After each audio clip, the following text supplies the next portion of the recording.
Hello दोस्तों, स्वागत है आपका सृष्टि द फ्यूचर में। हम राज्य व्यवस्था की क्लास लेके चल रहे हैं और उसमें भी हम क्या है एमसीक्यू बेस्ड क्वेश्चन कराते हैं। उसी में हम क्या है टॉपिक से संबंधित जो भी बातें आती हैं उनको डिस्कस भी करते हैं।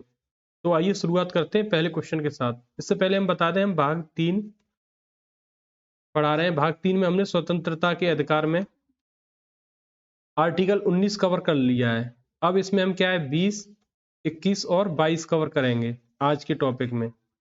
ठीक, तो शुरुआत करते हैं पहले क्वेश्चन के साथ। भारतीय संविधान का कौन सा अनुच्छेद अपराधों के लिए दोष सिद्ध के संबंध में संरक्षण प्रदान करता है? तो ये आर्टिकल 20 है। ठीक, देखते हैं अगला क्वेश्चन। दोहरे दंड से मुक्ति का सिद्धांत संविधान के किस उपखंड में वर्णित है? तो अनुच्छेद जो 20 है वो आपके 3 भागों में डिवाइड है, 1, 2 और 3। ठीक, तो दोहरे दंड यानी 2, तो आर्टिकल ही क्या है इसका? अनुच्छेद 20(2) है जिसमें ये वर्णित है। लेकिन यहीं पर समझ लेते हैं अनुच्छेद 20 किससे संबंधित है? भूतलक्षी यानी भूतलक्षी दांडिक विधियों से संरक्षण, विधियों से संरक्षण। ठीक, यानी आपको किसी भी ऐसी विधि मतलब आप से संरक्षण प्रदान है कि आपके मान लो आप सजा काट रहे हैं 2 साल की और उसी केस के लिए आ गई कि अब नए कानून बन गए 4 साल की, तो नहीं, आप केवल 2 ही साल की सजा काटेंगे, तो कोई भी पुराने तरीके से क्या है लागू नहीं होगी। ठीक, देखते हैं इसी में तीसरा क्या है। तीसरा इसमें यह है कि अपने ही विरुद्ध गवाही नहीं दे सकते, अपने विरुद्ध गवाही नहीं दे सकते। लेकिन हाँ, आपका डीएनए वगैरह नमूना ये लिया जा सकता है, नाखून वगैरह इन सब के प्रमाण लिए जा सकते हैं। तो इसके तीनों खंड हो गए। देखते हैं अगला क्वेश्चन। आपात के दौरान निम्नलिखित में से कौन सा निलंबित नहीं किया जा सकते? कौन सा अनुच्छेद? तो ये अनुच्छेद 20 और 21, 20 और 21 को क्या है नहीं किया जा सकता। और ये संशोधन कब किया गया था? 44वें संविधान संशोधन के द्वारा किया गया था। 44वां संविधान संशोधन कब आया? 1978 में आया था। ये भी कभी कभी पूछ लेते हैं। और आपातकाल क्या है? 352 में आपातकाल है। ठीक, देखते हैं अगला क्वेश्चन। अनुच्छेद 20(3) के तहत स्वयं के विरुद्ध गवाही से संरक्षण में क्या शामिल नहीं है? तो क्या है? अंगूठे का निशान या खून का नमूना, डीएनए सैंपल, ये सब इसमें क्या है शामिल नहीं है। अगला क्वेश्चन। कार्योत्तर विधि मतलब एक्स पोस्ट फैक्टो लॉ से संरक्षण का अर्थ क्या है? मतलब वही है भूतलक्षी दंड, यानी बैक डेट में हम क्या है सजा नहीं दे सकते, तो अपराध के बाद बने कानून से सजा नहीं दी जा सकती। देखते हैं अगला क्वेश्चन। भारतीय संविधान का कौन सा अनुच्छेद निजता के अधिकार, राइट टू प्राइवेसी, तो ये है अनुच्छेद 21। तो आर्टिकल हम 21 पढ़ेंगे। और 21 में जो 21 में क्या है? प्राण एवं दैहिक स्वतंत्रता से संरक्षण है। प्राण एवं दैहिक स्वतंत्रता का संरक्षण, प्राण एवं दैहिक स्वतंत्रता का संरक्षण किस में है? आर्टिकल 21 में है।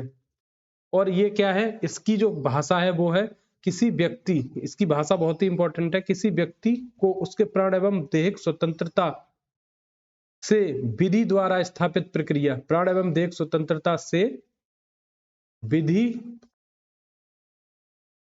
द्वारा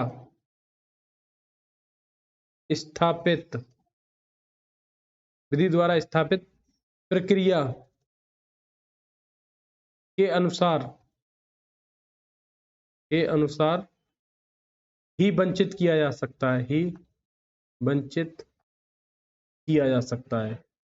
ठीक, तो ये क्या है? प्राण एवं दैहिक स्वतंत्रता का संरक्षण किसमें है? हमारे अनुच्छेद 21 में। इसी के तहत क्या है निजता का अधिकार दिया गया है, वो किसमें है? देखो क्या है, एक गोपालन बनाम मद्रास राज्य आया, उसमें जीवन के अधिकार को थोड़ा बहुत सीमित किया गया था। लेकिन फिर 1978 में मेनका गांधी केस आया, उसमें क्या है गर्मापूर्ण जीवन या मानवीय गर्मापूर्ण जीवन की बात कही गई थी। और इसी के साथ साथ कई एक अधिकार निकल के आए, जिसमें निजता का अधिकार हुआ, गोपनीयता का अधिकार हुआ, भोजन करने का अधिकार हुआ, रोजी रोटी का अधिकार हुआ, स्वच्छ पर्यावरण का अधिकार हुआ। ये सब अनुच्छेद 21 में शामिल किए गए हैं। अब देखते हैं अगला क्वेश्चन, विधि द्वारा स्थापित प्रक्रिया शब्द किस संविधान से लिया गया है? तो ये जापान के संविधान से लिया गया है। ये भी इंपॉर्टेंट क्वेश्चन है। किस बात में सुप्रीम कोर्ट ने कहा कि जीवन के अधिकार में मानवीय गरिमा के साथ जीवन जीने का अधिकार शामिल है? इसमें थोड़ा सीमित था, लेकिन मेनका गांधी केस में क्या कर दिया गया, इसको पूर्ण रूप से जीवन के अधिकार में मानवीय गरिमा के साथ जीवन के अधिकार को शामिल किया गया। ठीक, अब देखते हैं अगला क्वेश्चन, अनुच्छेद 21 शिक्षा का अधिकार को किस संविधान संशोधन द्वारा जोड़ा गया? तो ये 86वां संविधान संशोधन 2002 था, इसके द्वारा क्या किया गया, इसको जोड़ा गया। यहाँ पर मोहिनी जैन केस आया, मोहिनी जैन केस, और उसके तहत क्या किया गया, जो ये शिक्षा के अधिकार को जोड़ा गया प्राण एवं दैहिक स्वतंत्रता में। ठीक, स्वच्छ पर्यावरण का अधिकार किस अनुच्छेद के अंतर्गत एक मौलिक अधिकार है? तो ये भी किसके अंतर्गत है, अनुच्छेद 21 के तहत ही है।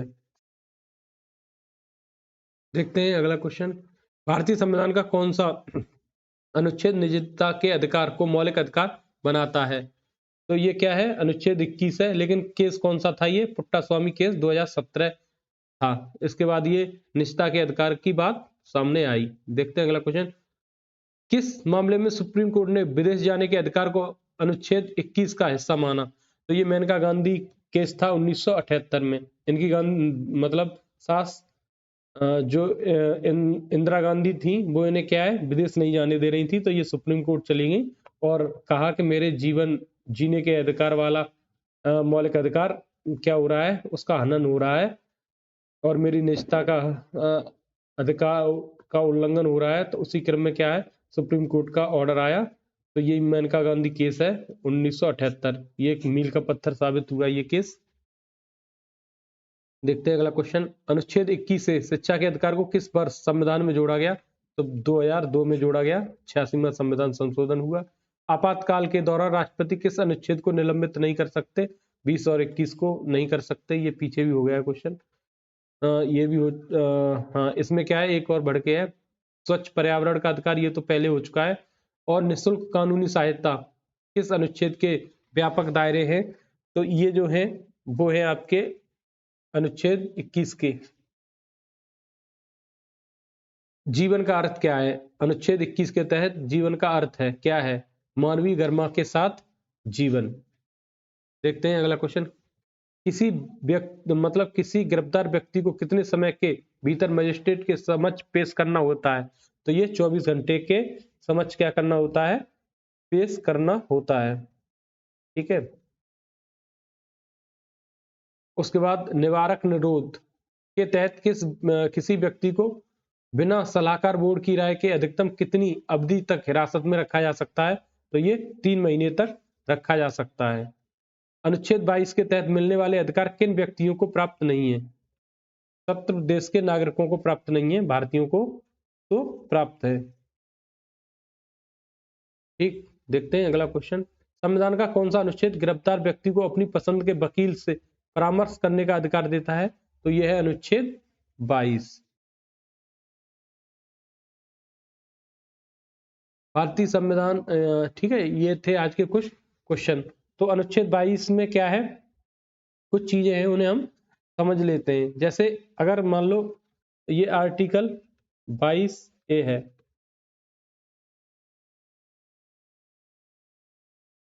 ठीक, तो और 22(2), इन दोनों में एक बात कही गई है कि अगर कोई व्यक्ति है तो उसको ये जानने का अधिकार है कि उसको क्यों गिरफ्तार किया गया है, तो कारण जानने का अधिकार है। ठीक, क्या क्या कारण है कि मुझे गिरफ्तार कर लिया गया। दूसरा क्या है, वो अपनी रुचि का वकील कर सकता है, अपनी पसंद का वकील यानी रुचि का वकील कर सकता है। दूसरा उसको क्या है, शरीर 24 घंटे में क्या है, उसको अनिवार्य रूप से क्या है, मजिस्ट्रेट के सामने प्रस्तुत किया जाएगा। उसमें मतलब जो भी परिवहन का टाइम होता है वो शामिल नहीं है, मतलब ले जाने का समय या लाने का समय उसमें शामिल नहीं है। ये चीजें इसमें कही गई हैं अनुच्छेद में। उसके बाद में क्या है, इसी में एक निवारक निरोध भी है, यानी अगर निवारक निरोध का मतलब ये है कि हमें अगर किसी पे शक हो जाता है कि ये देश अहित में काम कर रहा है, तो हम 3 वर्ष मतलब 3 माह के लिए उसको संदेह के आधार पर ही क्या कर सकते हैं, गिरफ्तार कर सकते हैं। इसका उद्देश्य क्या है कि इसका उद्देश्य ये है अपराध को रोकना है पहले से ही।